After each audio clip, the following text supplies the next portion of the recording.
നമസ്കാരം, ഞാൻ ദർശന ശ്രീനിവാസ്. ലേണിംഗ് ടോക്സിലേക്ക് എല്ലാവർക്കും സ്വാഗതം. ഇന്ന് ഞാൻ മറ്റൊരു എക്സാം ടിപ്പുമായിട്ടാണ് ലേണിംഗ് ടോക്സിൽ വന്നിരിക്കുന്നത്. ഹൗ ടു റൈറ്റ് എക്സാംസ്, അതിനെക്കുറിച്ചാണ് ഞാൻ ഇന്ന് ഷെയർ ചെയ്യാൻ ഉദ്ദേശിക്കുന്നത്. അപ്പോൾ നമ്മൾ എത്രയൊക്കെ നന്നായിട്ട് പഠിച്ചാലും എത്രയൊക്കെ റിവൈസ് ചെയ്താലും എക്സാമിൽ അത് എങ്ങനെ പെർഫോം ചെയ്യുന്നു എന്നുള്ളത് അനുസരിച്ചിട്ടായിരിക്കും നമ്മളെ വാല്യൂ ചെയ്യുന്നത്. അത് നമ്മൾ പഠിക്കുന്നതിന് നമുക്ക് റിസൾട്ട് കിട്ടുന്നത് എക്സാം നന്നായിട്ട് പെർഫോം ചെയ്യുമ്പോഴാണ്. അപ്പോൾ നമ്മളൊരു എക്സാം എഴുതുമ്പോൾ അതിന് ശ്രദ്ധിക്കേണ്ട കുറച്ച് കാര്യങ്ങളുണ്ട്.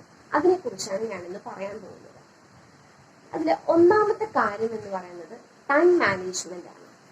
ഏതൊരു എക്സാം എഴുതുമ്പോഴും കൃത്യമായി നമുക്ക് അലോട്ട് ചെയ്തിട്ടുള്ള ടൈം യൂട്ടിലൈസ് ചെയ്യുക എന്നുള്ളതാണ് നമ്മൾ ശ്രദ്ധിക്കേണ്ട ഇമ്പോർട്ടൻ്റ് ആയിട്ടുള്ള ഒരു കാര്യം.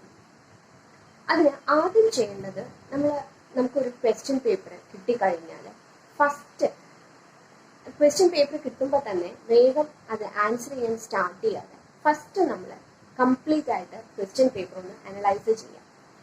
എങ്ങനെയാണ് ക്വസ്റ്റ്യൻസ് ചോദിച്ചിരിക്കുന്നത്, നമ്മൾ പഠിച്ചത് വെച്ച് അതിൻ്റെ ഒരു ലെവൽ ഓഫ് ഹാർഡ്നെസ് എങ്ങനെയാണ്, ക്വസ്റ്റ്യൻ പേപ്പറിൻ്റെ കുറച്ച് സിമ്പിൾ ആയിട്ടുള്ള പേപ്പറാണോ കുറച്ച് ടഫായിട്ടുള്ള ക്വസ്റ്റ്യൻസ് ആണോ എന്നുള്ളതിനെ കുറിച്ച് നമ്മൾ ആദ്യം ഒന്ന് വിലയിരുത്തുക. ഇതിന് നമുക്ക് ഒരുപാട് സമയമൊന്നും വേണ്ട. എക്സാം തുടങ്ങുന്നതിന് ഫസ്റ്റത്തെ ഒരു 5 minutes മതി.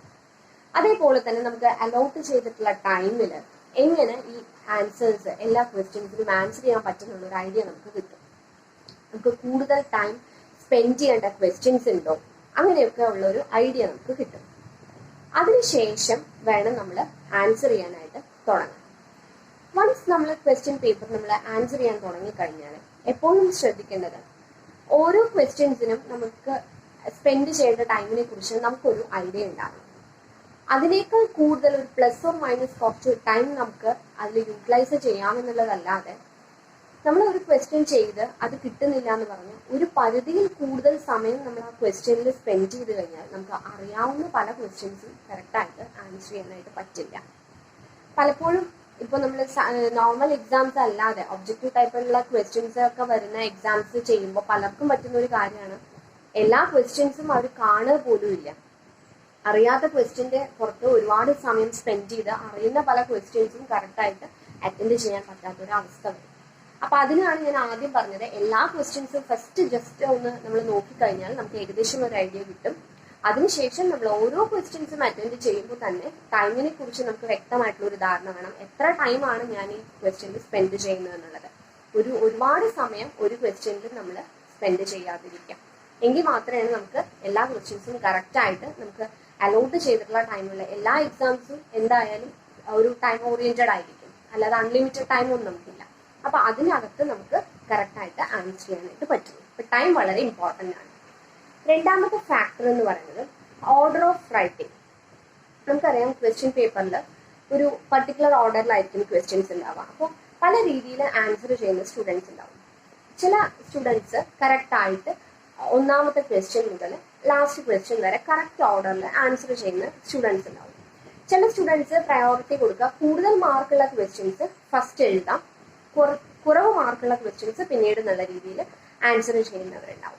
ഇനി മറ്റ് സ്റ്റുഡൻസ് ചെയ്യുന്നത് എന്താന്ന് വെച്ച് കഴിഞ്ഞാൽ നമുക്ക് അറിയാവുന്ന ക്വസ്റ്റ്യൻസ് ഫസ്റ്റ് എഴുതാം, നല്ല കോൺഫിഡൻ്റ് ആയിട്ടുള്ളത് ഫസ്റ്റ് എഴുതാം. അറിയാത്ത ക്വസ്റ്റ്യൻസ് അല്ലെങ്കിൽ നമുക്ക് കുറച്ചൊരു ഇതുള്ള ക്വസ്റ്റ്യൻസ് പിന്നീട് എന്നുള്ള രീതിയിൽ ചെയ്യുന്ന കുട്ടികളുണ്ട്. ഇതൊന്നുമില്ലാതെ റാൻഡമായിട്ട് ക്വസ്റ്റ്യൻസ് ആൻസർ ചെയ്യുന്ന സ്റ്റുഡൻസും ഉണ്ട്. അപ്പൊ ഇത് ഓരോ രീതി നമ്മൾ നോക്കിക്കഴിഞ്ഞാൽ പെർഫെക്റ്റ് ആയിട്ട് ഫസ്റ്റത്തെ നമ്പർ മുതൽ ആൻസർ ചെയ്ത് വരുന്ന പാറ്റേൺ ആണ് ഏറ്റവും നല്ലത്. പക്ഷെ ചില സാഹചര്യങ്ങൾ ഇപ്പോൾ വളരെ ടഫായിട്ടുള്ള ഒരു പേപ്പറൊക്കെ ആണെങ്കിൽ ചിലപ്പോൾ നമുക്ക് നടക്കില്ല. ഇനി കൂടുതൽ മാർക്കുള്ള ക്വസ്റ്റ്യൻസ് ഫസ്റ്റ് എഴുതുക, അതായത് ഒരു റിവേഴ്സ് ഓർഡറിലൊക്കെ അങ്ങനെ ചെയ്യുന്നത് വലിയ കുഴപ്പമില്ല. അപ്പോഴും നമുക്ക് ഒരുവിധം നമ്മൾ കോൺഫിഡൻ്റ് ആയിട്ടുള്ളത് ഫസ്റ്റ് എഴുതുക എന്നുള്ള രീതിയിൽ. പക്ഷെ വളരെ റാൻഡമായിട്ട് ഒരു ഓർഡറും കീപ്പ് ചെയ്യാതെ ആൻസർ ചെയ്യുന്നതിനോട് എനിക്ക് വലിയൊരു യോജിപ്പില്ല. കാരണം നമുക്ക് രണ്ട് കാര്യങ്ങളാണ്. ആൻസർ വാല്യൂ ചെയ്യുന്ന സമയത്ത് സ്റ്റാഫിനും അതൊരു ഇതായിരിക്കും, ഒരു റാൻഡം ആയിട്ട് ഒരു ഓർഡർ ഇല്ലാതെ ആൻസർ ചെയ്യുന്നത് ഒരു ഇതുണ്ടാവില്ല. അതേപോലെ നമുക്കും ഏതൊക്കെ ക്വസ്റ്റ്യൻസ് കറക്റ്റായിട്ട് നമ്മൾ ആൻസർ ചെയ്തു എന്നുള്ളത് ഒരു ലാസ്റ്റ് ടൈം എക്സാം കഴിയാറൊക്കെ ആകുമ്പോൾ നമ്മളും അതിൽ കൺഫ്യൂസ്ഡ് ആവും.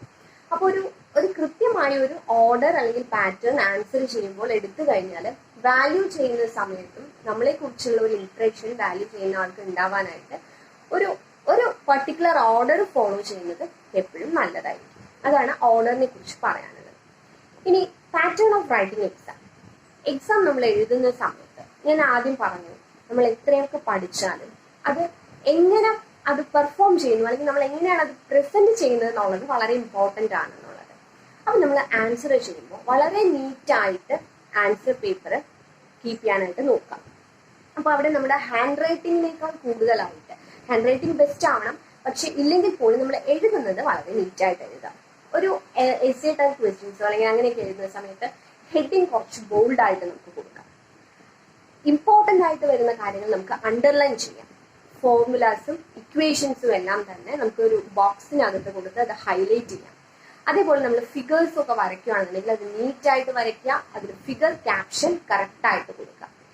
ഫിഗേഴ്സ് ഒക്കെ വരുന്ന ക്വസ്റ്റ്യൻസിൽ ഫിഗർ കറക്റ്റ് ആയാൽ തന്നെ നമുക്ക് പകുതി മാർക്ക് കിട്ടുന്ന പോലെയാണ്. അത് എത്രത്തോളം നമ്മൾ കറക്റ്റായിട്ട് വരയ്ക്കുന്നു എന്നുള്ളത്. അപ്പൊ അതുപോലെ നമുക്ക് ഹൈലൈറ്റ് ചെയ്ത് എടുക്കേണ്ട, ഹൈലൈറ്റ് ചെയ്ത് കാണുന്ന നമ്മുടെ ആൻസറിന് വലിയ വലിയ ആൻസേഴ്സ് ഒക്കെ ആകുമ്പോൾ അതിൽ ഹൈലൈറ്റ് ചെയ്യേണ്ടത് ഒന്നില്ലെങ്കിൽ ബോൾഡാക്കി അല്ലെങ്കിൽ അണ്ടർലൈൻ ചെയ്ത് ബോക്സിനകത്തിട്ട് ആ രീതിയിലൊക്കെ ചെയ്തു കഴിഞ്ഞാൽ മാർക്സ് സ്കോർ ചെയ്യാനായിട്ട് എളുപ്പമായിരിക്കും.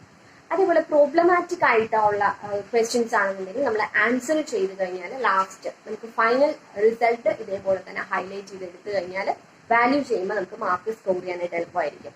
പിന്നെ സ്റ്റെപ്പ് ബൈ സ്റ്റെപ്പ് പ്രൊസീജിയർ, അതായത് നമുക്ക് കുറേ സ്റ്റെപ്സ് ഒക്കെയുള്ള പ്രൂഫോ അല്ലെങ്കിൽ പ്രോബ്ലംസ് ഒക്കെ ആകുമ്പോൾ ഓരോ സ്റ്റെപ്പും കറക്റ്റായി നമ്മൾ മാർക്ക് ചെയ്തില്ലെങ്കിൽ നമുക്ക് ഫൈനൽ ആൻസർ തെറ്റിപ്പോയാൽ പോലും നമ്മുടെ സ്റ്റെപ്സിന് കറക്റ്റ് മാർക്ക് കിട്ടണം എന്നുണ്ടെങ്കിൽ വാല്യൂ ചെയ്യുന്നവരെ സംബന്ധിച്ചിടത്തോളം നമ്മളത് എത്രത്തോളം നീറ്റായിട്ട് ഒരു പാറ്റേണിൽ എഴുതുന്നോ അതിനനുസരിച്ച് നമുക്ക് ഈ പറഞ്ഞ പോലെ മാർക്ക് സ്കോർ ചെയ്യാനായിട്ട് സാധിക്കും. അപ്പൊ കൃത്യമായ ഒരു പാറ്റേൺ ഫോളോ ചെയ്യുക എന്നുള്ളതാണ് നമ്മൾ ആൻസർ ചെയ്യുമ്പോൾ ശ്രദ്ധിക്കേണ്ട മറ്റൊരു കാര്യം. ഓക്കെ, പിന്നെ അതേപോലെ നമ്മൾ ഒരു ആൻസർ എഴുതിയിട്ട് അത് തെറ്റിക്കഴിഞ്ഞാൽ സ്ട്രൈക്ക് ചെയ്യുമ്പോൾ പോലും നമ്മൾ വളരെയധികം ശ്രദ്ധിക്കേണ്ടതുണ്ട്. കൃത്യമായിട്ട് സ്ട്രൈക്ക് ചെയ്യുക, അല്ലാതെ ഒരുപാട് നമ്മൾ അൺവാണ്ടഡ് ആയിട്ട് കുറെ വരച്ച് അതായത് ഒരു നീറ്റ്നെസ് നമ്മുടെ പേപ്പറിന് നഷ്ടപ്പെടുന്ന രീതിയിൽ ഒരിക്കലും റോങ് ആൻസേഴ്സിന് സ്ട്രൈക്ക് ചെയ്യരുത്. അത് വളരെ നീറ്റായിട്ട് തന്നെ ചെയ്യാം. അതേപോലെ തന്നെ ഒരു ആവുന്നതും ഓവർ റൈറ്റിംഗ് ഒഴിവാക്കുക. പ്രത്യേകിച്ച് മാത്സ് പേപ്പേഴ്സ് നമ്മളൊരു ഫിഗർ എഴുതി അത് തെറ്റാണെന്ന് തോന്നിക്കഴിഞ്ഞാൽ സ്ട്രൈക്ക് ചെയ്തിട്ട് അതിന്റെ താഴെ കറക്റ്റായിട്ട് ആൻസർ എഴുതാൻ ശ്രദ്ധിക്കാം. ഇല്ലെങ്കിൽ എന്താ സംഭവിക്കാന്ന് വെച്ച് കഴിഞ്ഞാൽ നമുക്ക് അത് റീഡ് ചെയ്യുന്ന സമയത്ത് അല്ലെങ്കിൽ വാല്യൂ ചെയ്യുന്ന സമയത്ത് ഓവർ റൈറ്റിംഗ് വന്നു കഴിഞ്ഞാൽ ഐഡന്റിഫൈ ചെയ്യാൻ ബുദ്ധിമുട്ടായിരിക്കും, നമ്മുടെ മാർക്ക് നഷ്ടപ്പെടാനുള്ള ഒരു സാധ്യതയും അവിടെയുണ്ട്. അപ്പോൾ ഈ പറഞ്ഞതുപോലെ നമ്മളുടെ ആൻസേഴ്സിനെ പ്രൊജക്റ്റ് ചെയ്യുന്ന അല്ലെങ്കിൽ പ്രസന്റ് ചെയ്യുന്നത് ഏറ്റവും നീറ്റായിട്ട് ചെയ്യാനായിട്ട് ശ്രമിക്കാം. അപ്പോൾ ഈ രണ്ട് കാര്യങ്ങളാണ് ആദ്യം ശ്രദ്ധിക്കേണ്ടത്. ഇനി നമ്മൾ കൃത്യമായി ടൈം മാനേജ് ചെയ്ത് നമ്മൾ ആൻസേഴ്സ് എഴുതി കഴിഞ്ഞു കഴിഞ്ഞാൽ ഫൈനൽ ചെയ്യേണ്ട ഒരു കാര്യം എന്താണെന്ന് വെച്ച് കഴിഞ്ഞാൽ നമ്മൾ ആൻസർ എഴുതുമ്പോൾ തന്നെ ഒരു അവസാനം നമുക്കൊരു 5 minutes ഓക്കെ അല്ലെങ്കിൽ ഒരു 10 minutes നമ്മൾ എഴുതിയ ആൻസേഴ്സിനെ ഒന്നുകൂടെ റീചെക്ക് ചെയ്യാനുള്ള ടൈം നമ്മൾ കൊടുത്തിട്ട് വേണം നമ്മൾ ആൻസർ ചെയ്യാനായിട്ട്. അതിന്റെ ഒരു ഗുണം എന്താണെന്ന് വെച്ച് കഴിഞ്ഞാൽ നമ്മൾ എല്ലാ ആൻസേഴ്സും ചെയ്ത് കഴിഞ്ഞാലും എന്തെങ്കിലും ഒരു കാരണവശാൽ നമുക്ക് എവിടെയെങ്കിലും ചെറുതായിട്ട് ഒരു മിസ്റ്റേക്ക് വന്നിട്ടുണ്ടെന്നുണ്ടെങ്കിൽ, ഒരു കെയർലെസ് മിസ്റ്റേക്ക് വന്നിട്ടുണ്ടെങ്കിൽ അത് കറക്റ്റ് ചെയ്യാനുള്ള ടൈമാണ് ലാസ്റ്റ് നമ്മൾ കുറച്ച് സമയം. അപ്പോൾ നമ്മൾ എഴുതിയിട്ടുള്ള എല്ലാ ആൻസേഴ്സും ഒന്നും കൂടെ റീചെക്ക് ചെയ്യാനായിട്ട്, പ്രത്യേകിച്ച് പ്രോബ്ലമാറ്റിക് ആയിട്ടുള്ള പേപ്പേഴ്സിൽ അത് വളരെ ഇമ്പോർട്ടൻ്റ് ആണ്. ചിലപ്പോൾ നമ്മൾ എന്തെങ്കിലും ഒരു ഫോർമുല എഴുതിയിൽ ഒരു ചെറിയ മിസ്റ്റേക്ക് ഉണ്ടാവാം, അല്ലെങ്കിൽ ഫൈനൽ ആൻസർ നമ്മളത് വർക്ക്ഔട്ട് ചെയ്തിട്ട് ഫൈനൽ ആൻസർ എഴുതി നമ്മൾ കറക്റ്റായിട്ട് എഴുതുമ്പോൾ എന്തെങ്കിലും ഒരു ചെറിയ മിസ്റ്റേക്ക് ഒരു ഫിഗറിലോ എന്തെങ്കിലും വന്നിട്ടുണ്ടാവാം. അതുപോലെ ഏതെങ്കിലും ഡയഗ്രാം വരയ്ക്കുന്ന സമയത്ത് എന്തെങ്കിലും വരുന്നത്. അപ്പൊ ഇതൊക്കെ നമ്മൾ ലാസ്റ്റ് ആയിട്ട് ഒന്ന് റീചെക്ക് ചെയ്ത് കഴിഞ്ഞാൽ നമുക്ക് നമ്മളുടെ മാർക്സ് കറക്റ്റായിട്ട് നമുക്ക് മെയിൻറ്റെയിൻ ചെയ്യാനായിട്ട് പറ്റും. ഒരു മാർക്ക് പോലും നമുക്ക് നഷ്ടപ്പെടാതെ ആൻസർ ചെയ്യാനായിട്ട് പറ്റും. പിന്നെ നമ്മൾ അതേപോലെ തന്നെ ആൻസർ ചെയ്യുന്ന സമയത്ത് അൺവാണ്ടഡ് ആയിട്ട് കുറേ പേപ്പേഴ്സ് എഴുതുക, അല്ലെങ്കിൽ നമ്മൾ കുറേ എഴുതിയാൽ കുറേ മാർക്ക് കിട്ടും, അങ്ങനെയില്ല. അപ് ടു ദ ക്വസ്റ്റ്യൻ ആയിരിക്കണം നമ്മൾ എപ്പോഴും ആൻസർ ചെയ്യേണ്ടത്. ഒരുപാട് പേപ്പർ സ്പെൻഡ് ചെയ്തതുകൊണ്ട് അല്ലെങ്കിൽ ഒരുപാട് പേപ്പറിൽ ഒരുപാട് ആവശ്യമില്ലാത്ത ഒരു ക്വസ്റ്റ്യൻ ചോദിച്ചു, അതുമായിട്ട് ഒരു റിലേഷൻ ഇല്ലാതെ കുറെ കാര്യങ്ങൾ അതിനകത്ത് എഴുതി വെച്ചതുകൊണ്ട് പ്രത്യേകിച്ച് കാര്യമില്ല. വെറുതെ ടൈം വേസ്റ്റ് ചെയ്യാന്നല്ലാതെ അതുകൊണ്ട് കാര്യമില്ല. കറക്റ്റ് ആയിട്ടുള്ള നമ്മുടെ പോയിന്റ്സിനായിരിക്കും നമുക്ക് മാർക്ക് ഉണ്ടാവുക. അപ്പൊ അത് നമ്മൾ ഹൈലൈറ്റ് ചെയ്ത് കാണിക്കുക എന്നുള്ളതാണ് ഇമ്പോർട്ടൻ്റ് ആയിട്ടുള്ള കാര്യം. പ്രത്യേകിച്ച് സബ്ജക്റ്റ് ഒക്കെ സബ്ജക്ട് വരുന്ന പേപ്പേഴ്സ്, സയൻസ് സബ്ജക്ട്സ് ഒക്കെ ആണെന്നുണ്ടെങ്കിൽ അതിനാണ് നമ്മൾ ഇമ്പോർട്ടൻറ്റ്. നമ്മൾ കറക്റ്റ് ആയിട്ട് എന്താണോ ചോദിച്ചിട്ടുള്ളത് അതിനുള്ള ആൻസർ ആയിരിക്കും നമുക്ക് ചെയ്യേണ്ടത്. അതേപോലെ തന്നെ ഒരു പരിധി വരെ നമുക്ക് ക്വസ്റ്റ്യൻസ്, ഒബ്ജക്റ്റീവ് അല്ലാത്ത എക്സാംസിനൊക്കെ തന്നെ എല്ലാ ക്വസ്റ്റ്യൻസും ആൻസർ ചെയ്യാനായിട്ട് ശ്രമിക്കാം. ഇപ്പോൾ നമുക്ക് ഒരു ക്വസ്റ്റ്യൻ വായിച്ചു, നമുക്ക് അതിനെക്കുറിച്ച് അതിന്റെ കറക്റ്റായിട്ട് ആൻസർ അറിയില്ല എന്നുണ്ടെങ്കിൽ പോലും ഒരു രീതിയിൽ നമുക്ക് അതിന്റെ ആൻസറിലേക്ക് എത്താൻ പറ്റുന്നില്ലെങ്കിൽ പോലും അതുമായിട്ട് റിലേറ്റ് ചെയ്ത് നമുക്ക് അറിയാവുന്ന ഒരു ക്വസ്റ്റ്യൻ അറ്റംപ്റ്റ് ചെയ്യാന്നുള്ളത് വളരെ ഇമ്പോർട്ടന്റ് ആയിട്ടുള്ള കാര്യമാണ്. സ്കിപ്പ് ചെയ്യാതിരിക്കാം ഒരിക്കലും ക്വസ്റ്റ്യൻസ്. അതേപോലെ തന്നെ ഏറ്റവും ലാസ്റ്റ് നമ്മൾ റീചെക്ക് ചെയ്യുന്ന സമയത്ത് ഏതെങ്കിലും ക്വസ്റ്റ്യൻസ് വിട്ടുപോയിട്ടുണ്ടോ എന്നുള്ളത് കറക്റ്റ് ആയിട്ട് നോക്കാം. ഇനി പിന്നെ ശ്രദ്ധിക്കേണ്ടത് ഓർ ക്വസ്റ്റ്യൻസ് വരുമ്പോൾ, ഓപ്ഷണൽ ആയിട്ടുള്ള ക്വസ്റ്റ്യൻസ് ഒക്കെ വരുന്ന സമയത്ത് അത് വളരെയധികം ശ്രദ്ധിച്ച് ക്വസ്റ്റ്യൻ വായിക്കാം. എത്ര ആൻസർ ആണ് അതിൽ ചെയ്യാൻ പറഞ്ഞിട്ടുള്ളത്? ഔട്ട് ഓഫ് 5 ചിലപ്പോൾ 3 ആയിരിക്കാം, ഔട്ട് ഓഫ് 10 ചിലപ്പോൾ 6 ആയിരിക്കാം. അപ്പൊ അങ്ങനെ വരുമ്പോൾ അനാവശ്യമായിട്ട് നമ്മൾ ടൈം വേസ്റ്റ് ആക്കി എല്ലാ ക്വസ്റ്റ്യൻസും ആൻസർ ചെയ്താലും നമുക്ക് കാര്യമില്ല. 5 ക്വസ്റ്റ്യനിൽ 3 ക്വസ്റ്റ്യനെ അറ്റംപ്റ്റ് ചെയ്യാൻ പറഞ്ഞിട്ടുള്ള വെച്ചാൽ അതിന്റെ മാർക്കേ നമുക്ക് കിട്ടുള്ളൂ. അപ്പൊ അനാവശ്യമായിട്ട് നമ്മൾ എല്ലാ ക്വസ്റ്റ്യൻസും ആൻസർ ചെയ്യരുത്. അപ്പൊ അങ്ങനെ വരുന്ന ഓർ ക്വസ്റ്റ്യൻസും ഓപ്ഷണൽ ക്വസ്റ്റ്യൻസ് ഒക്കെ ക്വസ്റ്റ്യൻ കറക്റ്റ് ആയിട്ട് വായിക്കാനായിട്ട് ശ്രദ്ധിക്കാം. പിന്നെ അതേപോലെ ഫിഗേഴ്സും, ഒരു ക്വസ്റ്റ്യൻ നമ്മൾ വായിക്കുമ്പോൾ പകുതി വായിച്ച് ആൻസർ ചെയ്യാൻ തുടങ്ങരുത്. കംപ്ലീറ്റ് ആയിട്ട് ക്വസ്റ്റ്യൻ വായിച്ചതിന് ശേഷം മാത്രം ആൻസർ ചെയ്യാനായിട്ട് നോക്കാം. അപ്പോൾ ഈ പറഞ്ഞ കാര്യങ്ങളൊക്കെ ശ്രദ്ധിച്ചിട്ട് വേണം നമ്മൾ എക്സാം പേപ്പർ പ്രസന്റ് ചെയ്യാനായിട്ട്. നമ്മൾ വീണ്ടും ശ്രദ്ധിക്കുക, എത്രയൊക്കെ പഠിച്ചാലും നമ്മൾ എങ്ങനെ പ്രസന്റ് ചെയ്യുന്നു അതിനനുസരിച്ചിട്ടായിരിക്കും നമുക്ക് മാർക്ക്. ഒരിക്കലും ടെൻഷനോടുകൂടി എക്സാം പേപ്പറിനെ കാണരുത്. ഏത് എക്സാം ആണെങ്കിലും നമ്മൾ ഫുൾ കോൺഫിഡൻസിൽ എക്സാം എഴുതുക. പ്രസന്റ് ചെയ്യുന്നത് വളരെ നീറ്റായിട്ട് പ്രസന്റ് ചെയ്യുക. ഓക്കെ, സോ ഇനി മറ്റൊരു എക്സാം ടിപ്പുമായിട്ട് അടുത്ത വീഡിയോയിൽ വരാം. ലേണിംഗ് ടോക്സ് തുടർന്ന് കാണുക. നിങ്ങളുടെ അഭിപ്രായങ്ങൾ